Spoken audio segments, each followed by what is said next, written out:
यस्तो रुल थियो केटी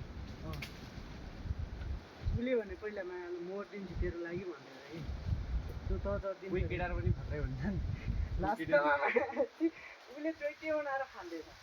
जरुर बोला ए प्रेमाले बुढी फेरि भएर आएर बुढी सर हो के यताउति जे भयो भने मान्ने यस्तो गर भनेपछि हुन्छ घरमै अलिअलि छोकेमा आएर चाहिँ उसकै घरमा एक्लै सुत्यो होइन कहिले काहीँ अब त्यो पनि एक्लै म पनि एक्लै दाइ भन्नुपर्छ नजिकै हो उसले कहिले काहीँ मलाई लग्थ्यो राति 11-12 बजीतिर मै घर पठाइदिन्थेँ उसले अब ल्याउने हो त त्यो त्यो कि आफ्नो केटीले के उता घरबाट आफ्नो घर ल्याउने हो त मायाले कति बजीखेरि पठाइदिने हो त मलाई फेरि माया त्यो तेरो घर जहाँ केटी आउनु लाग्यो भन्छ राति 11-12 बजीतिर घर पठाइदिने अहिलेसम्म गरेरै गरेँ नि एक्सपिरियन्स सही छैन नै मैले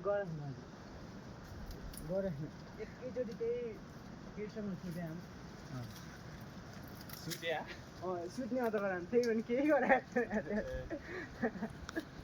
मलाई एक्सपिरियन्स थाहा छैन गर्लफ्रेन्डसँग किस गरेर भए अरू त भए त्यो पनि भएको त्यो त मलाई थाहा छ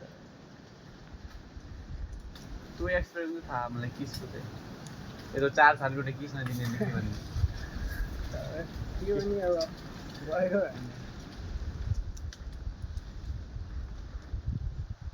तर केटीहरूले आफ्नै घाटा हो क्या छैन तर गर्छ होइन तर आयो छुट्टिनु खोज्छ फेरि घरको हेर्न कुनै काटी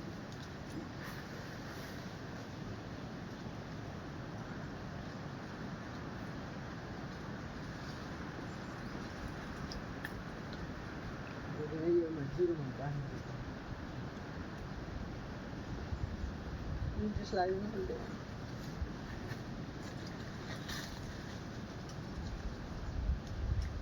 भेटौँ भन्नु माथि आउला एकैचोटि गएको यहीँ आउने बेला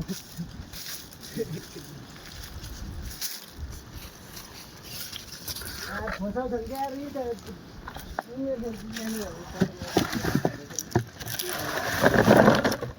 एकजना यो त